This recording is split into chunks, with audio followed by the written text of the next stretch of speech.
आप सभी को मेरा नमस्कार। आज मैं पुनः आपके सामने प्रस्तुत हुआ हूँ कुंडली के 11वें भाव के बारे में चर्चा करने के लिए। सरल ज्योतिष मंथन की जो हमारी श्रृंखला है उसमें हमने लग्न से लेकर अभी तक दशम भाव तक हमने आपसे चर्चा की है। उसी क्रम में हम आज 11वें भाव यानी कि लाभ भाव के बारे में हम चर्चा करेंगे। लाभ भाव को आय भाव भी कहा जाता है। ये आमदनी का भाव है, ये आपकी आजीविका का भाव है, ये किसी भी प्रकार के लाभ का भाव है जो जीवन में जातक को मिलते हैं। ये जातक की कामना, आकांक्षा और आपकी इच्छा पूर्ति का भाव है। इस भाव को जानना अति आवश्यक है जब हम बात करते हैं खासकर कि जीवन में हमारी किस्मत की ऊंचाइयां कितनी हैं, हमारे जीवन में किस प्रकार के लाभ हमें प्राप्त होंगे, तो हम 11वें भाव का अध्ययन करते हैं। 11वां भाव आपके लाभ का भाव है, आपकी आय, आपकी प्राप्ति, आपकी सिद्धि और आपके वैभव का ये भाव 11वां भाव कहलाता है। संपूर्ण जीवन में प्राप्त होने वाले सभी प्रकार के लाभ को यहाँ से देखा जा सकता है। यह आपके मित्रों का भाव है, यह आपके व्यक्तित्व जो आपको लाभान्वित करते हैं उसका भाव है। आपके बड़े भाई, ज्येष्ठ भाई, भ्राता, उनका भाव है। यह आपके दोष, पीड़ा वो किसी भी प्रकार की रुकावट से मुक्ति का भाव है। इस भाव को एकादश भाव कहा जाता है। कुंडली में ये 11वां भाव यहाँ पर काल पुरुष की कुंडली में 11वीं राशि यानी कि कुंभ राशि उदित होती है, जिनके स्वामी शनि होते हैं। एकादश भाव में प्रमुख जो शुभ ग्रह जिनका कारकत्व इस भाव को प्राप्त होता है वो भाव, वो ग्रह, वो बृहस्पति ग्रह हैं। बृहस्पति ग्रह की दृष्टि यहाँ इस भाव पर पड़ जाए तो निश्चित ही आपको समस्त प्रकार के सुख प्राप्त होते हैं, लाभ प्राप्त होते हैं। हम विभिन्न ग्रहों के बारे में हम एकादश भाव से संबंध जो रखते हैं उनके बारे में हम जानेंगे। उससे पूर्व हम इस भाव के बारे में चर्चा कर लेते हैं। ये आपकी समृद्धि का भाव है, ये आप में आपकी कार्य की सफलता का भाव है। उपलब्धि प्राप्त होने के बाद में आपके मन को जो सुकून मिलता है ये उसका भाव है। ये स्थायी मित्रता का भाव है।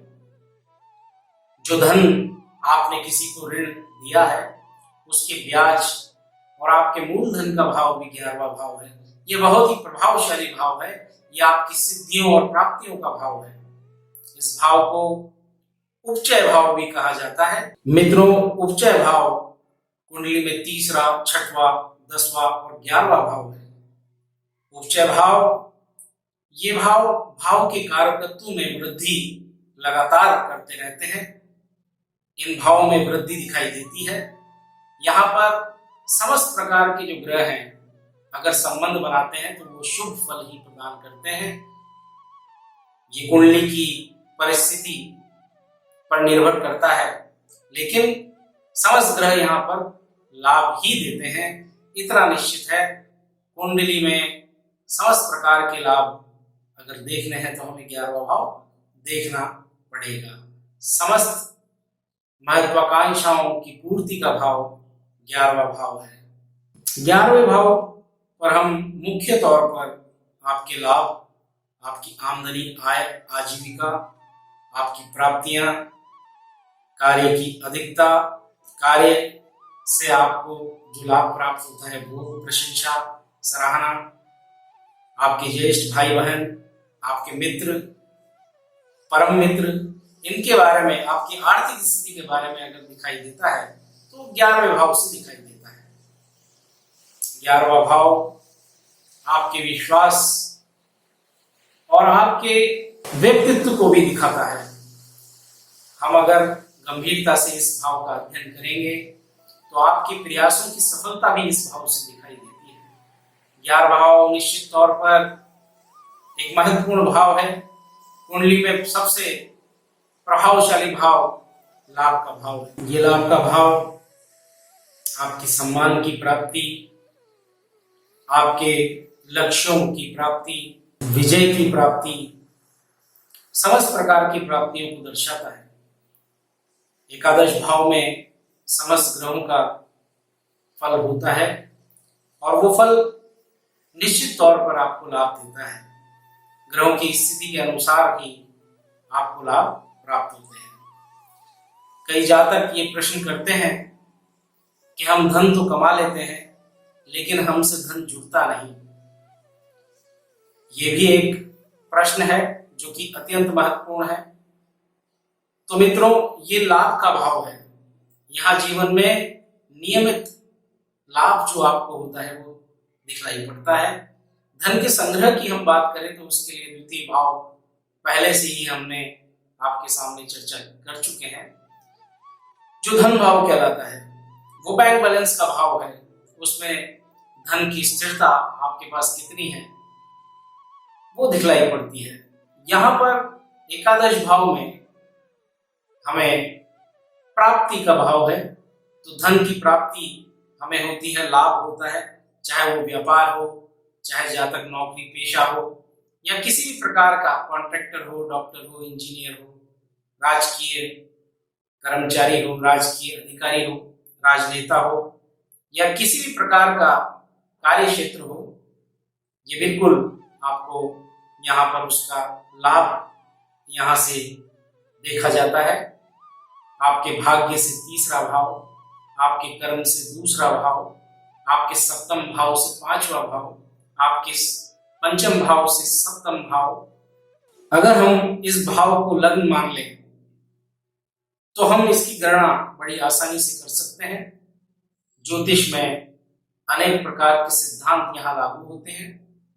समस्त ग्रहों का एक यूनिक यहाँ पर फल होता है। ग्रहों की युति है तो हम एक से अधिक ग्रह इस भाव में हैं तो निश्चित तौर पर आपके लाभ के स्रोत अनेक होंगे, इस बात में कोई शंका नहीं। लेकिन हम ये भी देख लें कि कुछ लोग कहते हैं कि हमारे 11वें भाव में कोई ग्रह नहीं, तो चिंता करने की आवश्यकता नहीं। किसी भी ग्रह की यहाँ दृष्टि होती है, उस दृष्टि से भी हम लाभ देख पाते हैं कि उस ग्रह की दृष्टि से कितना लाभ होता है। एकादश भाव में जो ग्रह स्थित हैं उनकी क्या अवस्था है, वो बलशाली हैं तो उनका लाभ भी अधिक होगा। शुभ अवस्था में है तो शुभ होगा, और अगर व्यवस्था शुभ नहीं है, अशुभ है, तो उसी के अनुसार वो परिणाम होते हैं, फल होते हैं। तो ग्रहों का यहाँ प्रभाव सकारात्मक ही ज्यादा पड़ता है। ये लाभ का भाव यहाँ पर जो मुख्य दृष्टियां होंगी वो समस्त ग्रहों की सातवीं दृष्टि तो होगी ही, चाहे वो सूर्य हो, चंद्रमा हो, बुध हो, शुक्र हो, मंगल हो, गुरु हो, राहु हो, केतु हो, वो यहाँ बैठकर तो फल देंगे, अपितु उनकी दृष्टियां भी यहाँ फल देती हैं। उनकी क्या अवस्था है, वो नीच है या ऊंच है, स्वराशि के हैं, मित्र हैं, इस भाव से उनके क्या संबंध है, उसी संबंधों के आधार पर कुंडली में फल होते हैं। मैं मुख्य तौर से आपको बता दूं कि आपके कार्यों के प्रयास यानी कि छठे भाव से छठे भाव, ये 11वां भाव होता है। आपकी मेहनत के अनुरूप आपको कितना लाभ प्राप्त होता है, ये भी आप छठे भाव को देख लें। और छठे भाव से छठे भाव यानी कि 11वें भाव, इन दोनों भावों को जोड़कर अगर आप देखेंगे तो निश्चित तौर पर आपके प्रयासों से आपके लाभ को हम देख पाएंगे। ये भाव आपके सप्तम भाव से पांचवा भाव है, तो आपके दाम्पत्य जीवन से भी आपके लाभ को हम देख पाएंगे। महत्वपूर्ण यह है कि आपके एकादश भाव का स्वामी, इस भाव का स्वामी भावेश कहाँ विराजमान है कुंडली में, उसकी अवस्था क्या है, प्राथमिक तौर से हमें ये देखना होगा। अगर वो बलशाली है तो निश्चित तौर पर आपका भाव बली है, या किसी बलशाली या शुभ ग्रह की दृष्टि आपके भाव 11वें भाव पर पड़ जाए तो भी ये भाव बली हो जाएगा। तो इस प्रकार से हम ये देख पाते हैं कि कुंडली में आपका 11वां भाव कैसे बली होगा। ये बली है या नहीं, इसकी गणना हमें करनी होगी। हम सूर्य की बात करें तो उसकी दृष्टि सप्तम दृष्टि होगी। अगर हम चंद्रमा की बात करें तो उसकी ग्रह की दृष्टि सप्तम दृष्टि होगी। बुध और शुक्र की भी सप्तम दृष्टि होगी। वहां से ये 11वें भाव को पंचम भाव से देखेंगे। अगर पंचम भाव में समस्त ग्रह हैं तो निश्चित तौर पर उसकी दृष्टि 11वें भाव पर होगी और इस 11वें भाव को प्रभावित करने वाले समस्त ग्रह रहेंगे अगर उनकी दृष्टि होगी। खासकर मैं सप्तम दृष्टि तो सभी भावों की रहेगी पंचम भाव से 11वें भाव पर, लेकिन 11वें भाव पर मंगल की दृष्टि भी पड़ती है, जो कि चतुर्थ भाव से पड़ती है, पंचम भाव से पड़ती है, अष्टम भाव से पड़ती है। ये दृष्टि मंगल की चौथी, सातवीं और आठवीं दृष्टि होती है। बृहस्पति की दृष्टि पांचवीं, सातवीं, नवीं, ये दृष्टि आपके पंचम भाव से पड़ती है, ये आपके सप्तम भाव से पड़ती है और आपके तृतीय भाव से ये दृष्टि पड़ती है। इसी प्रकार से राहु और केतु की भी दृष्टि पड़ती है। शनि की दृष्टि आपके द्वितीय भाव से पड़ती है, पंचम भाव से पड़ती है और नवम भाव से आपको तीसरी दृष्टि से शनि 11वें भाव को देखते हैं। तो दृष्टि से भी लाभ की गणना की जाती है। 11वें भाव के संदर्भ में विभिन्न ग्रहों का क्या फल होता है इसके बारे में भी हम जानने का प्रयास करते हैं। अगर 11वें भाव का स्वामी शुभ अवस्था में बैठा है, केंद्र में त्रिकोण में बैठा है, उच्च है, मित्र है, स्वराशि है, अच्छे अंशों पे है, तो निश्चित तौर पर आप धनी होंगे, आपको लाभ अवश्य मिलेगा जीवन में। अगर ठीक इसके विपरीत नीचत्व में है, कम अंशों पे है, शत्रु भावस्थ है, तो आपको लाभ में कमी आएगी। ये सूत्र सर्वथा लागू होता है। अगर हम ग्रहों की युति के बारे में बात करें तो अगर लाभ के स्वामी यानी 11वें भाव के स्वामी द्वितीय भाव के स्वामी के साथ शुभ भाव में बैठ जाते हैं, केंद्र में बैठते हैं, त्रिकोण में बैठते हैं और उनके अंश बल भी अच्छे होते हैं, तो भी जातक निरंतर लाभ प्राप्त करता है, महाधनी होता है और उसके पास धन और वैभव की समृद्धि की कोई कमी नहीं होती। 11वां भाव एक उन्नत भाव बन जाता है कि राजयोग का निर्माण होता है। लाभ भाव के स्वामी का अगर त्रिकोण के स्वामी या केंद्र के स्वामी के साथ संबंध बनता है, युति होती है, तो निश्चित तौर पर जातक को जीवन में अनेक लाभ प्राप्त होते हैं। भूमि, भवन, वाहन, मकान, ऐश्वर्य, सभी प्रकार के भोग विलास जीवन में जातक को प्राप्त होते हैं। पर यहाँ कुंडली में ये देखना अति आवश्यक है कि और महत्वपूर्ण भाव भी बली होने चाहिए। अगर आपका लग्न बली है, 11वां भाव बली है, 11वें भाव के स्वामी और लग्न के स्वामी युति कर रहे हैं, तो ये भी एक महत्वपूर्ण संयोग बनता है। समस्त ग्रहों का 11वें भाव से संबंध हितकारक है। हम सबसे पहले बात करते हैं सूर्य की। अगर सूर्य की दृष्टि 11वें भाव पर है, यानी कि पंचम भाव से है, या स्वयं सूर्य 11वें भाव में विराजमान है, या 11वें भाव का स्वामी सूर्य के साथ है, मित्र अवस्था में, अच्छी शुभ अवस्था में, तो भी 11वां भाव बली हो जाएगा और 11वें भाव का लाभ जातक को अवश्य मिलेगा, यानी कि लाभ की प्राप्ति अवश्य होगी, जातक धनवान होगा, इसमें कोई संशय नहीं। तो निश्चित तौर पर 11वें भाव के बारे में हमने बहुत सारी चर्चाएं की हैं। ये नियमित आमदनी का भाव है। जातक किसी भी प्रकार का कर्म करता है तो उसको लाभ की जो प्राप्ति होती है उसको जानने का यहाँ हमें अवसर मिलता है। हम सबसे पहले बात करते हैं सूर्य ग्रह की। अगर सूर्य से संबंध एकादश भाव का होता है तो राज मान्य कार्य होता है, राज कृपा से धन की प्राप्ति होती है, शासन प्रशासन से प्राप्ति होती है, जातक के अंदर लाभ प्राप्ति की प्रति एक महत्वाकांक्षा, एक लक्ष्य और एक उत्साह रहता है। जातक धनवान होता है। हम बात कर लेते हैं चंद्र की, तो चंद्र में भी जीवन में शुभता की प्राप्ति होती है। जल तत्व से लाभ प्राप्त होता है, आभूषणों मोतियों से लाभ प्राप्त होता है, संबंधों से लाभ प्राप्त होता है, व्यवहार से लाभ प्राप्त होता है, सामाजिक क्षेत्र बड़ा होता है। चंद्रमा से लाभ भाव को अगर देखेंगे तो यहाँ पर लाभ बढ़ता है, घटता है, इस प्रकार का जिगजैग ग्राफ बनता है जीवन में। मित्रों की संख्या अधिक रहती है, मित्रों से लाभ प्राप्त होता है। हम बात कर लेते हैं बृहस्पति ग्रह की। बृहस्पति कुंडली में सर्वथा धन का कारक ग्रह है। अगर बृहस्पति से संबंध हो जाए, चाहे तीसरे भाव से दृष्टि हो, चाहे पंचम भाव से दृष्टि हो, चाहे सप्तम भाव से दृष्टि हो, तो निश्चित तौर पर व्यक्ति धनवान होता है। और बृहस्पति की अगर अवस्था अत्यंत शुभ हो, बलशाली हो, तो महाधनी बनता है जातक, इसमें कोई संशय नहीं।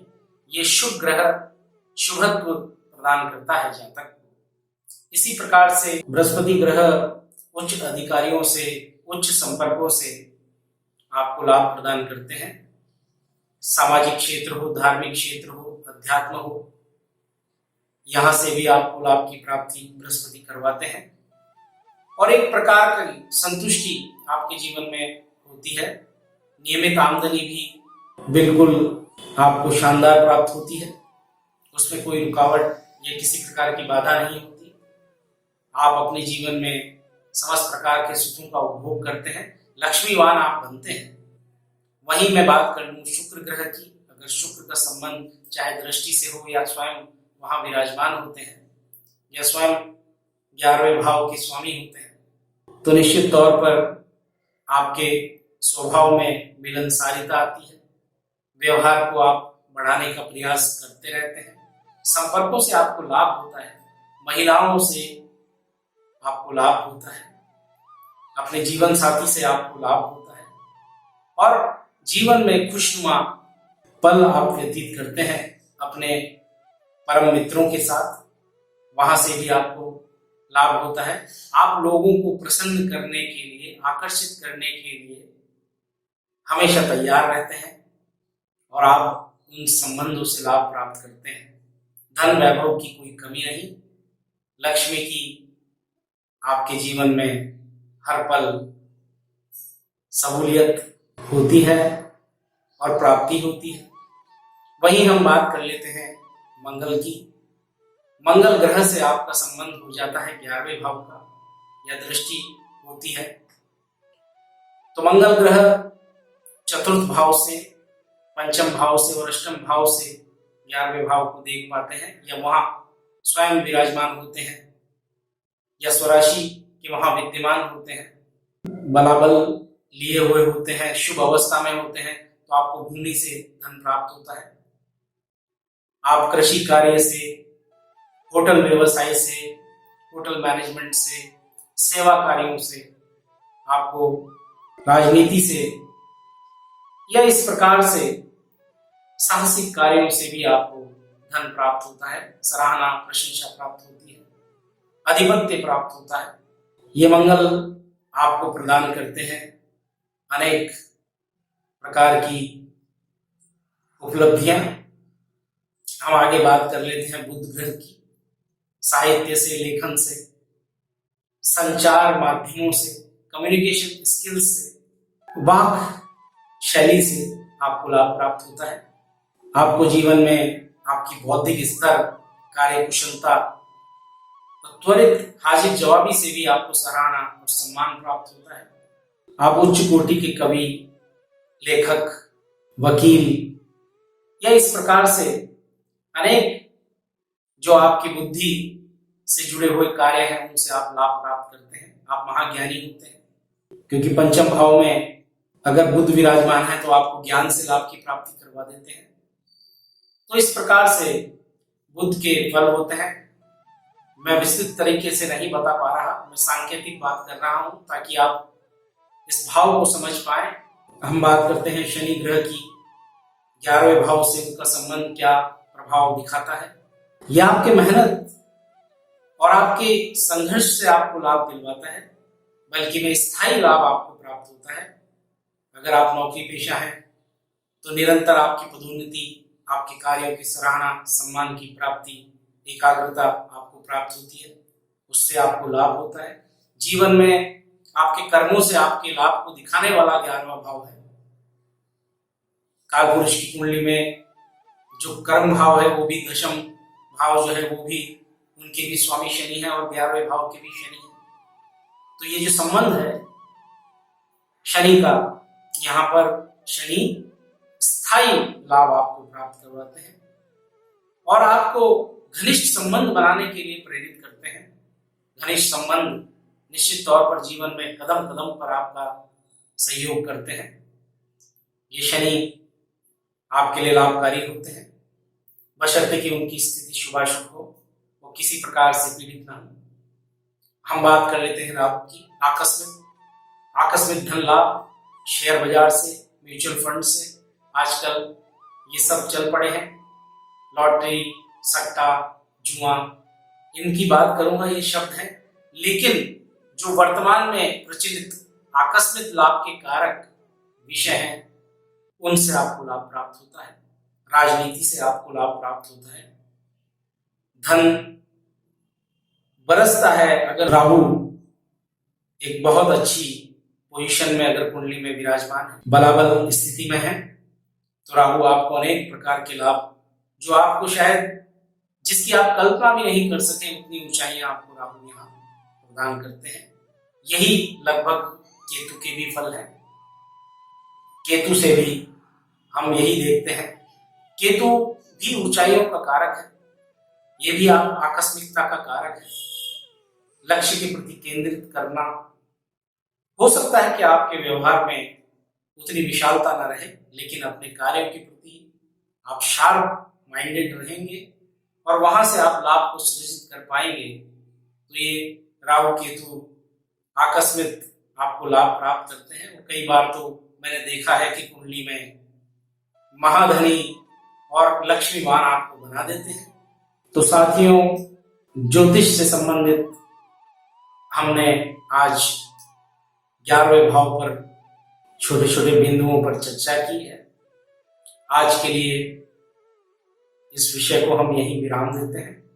हम निरंतर आपके समक्ष ज्योतिष के कई महत्वपूर्ण बिंदु लेकर आते हैं। समय का अभाव रहता है तो हम सांकेतिक बिंदुओं पर भी अपना विचार कर पाते हैं। विस्तृत व्याख्या तो हम नहीं कर पाते, लेकिन हम अपने विभिन्न कार्यक्रमों में संक्षिप्त रूप से आपको इन बिंदुओं के बारे में बताते हैं। मैं यही आशा करता हूं कि आपको इन बिंदुओं से लाभ होता है। आप ज्योतिष में 11वें भाव को समझने में आपको मदद मिलेगी, मैं यही कामना करता हूं। आज के कार्यक्रम में अब मुझे इजाजत दीजिए। मैं आपसे फिर वही निवेदन करता हूं कि आप हमारे कार्यक्रम को देखते हैं, हमारे चैनल को आप लाइक करें, शेयर करें और सब्सक्राइब करें, ताकि आपको हमारे चैनल के नोटिफिकेशन, कार्यक्रमों के नोटिफिकेशन आपको प्राप्त होते रहें और आप हमारे कार्यक्रम से जुड़े रहें। इसी कामना के साथ आपको बहुत बहुत धन्यवाद। नमस्कार।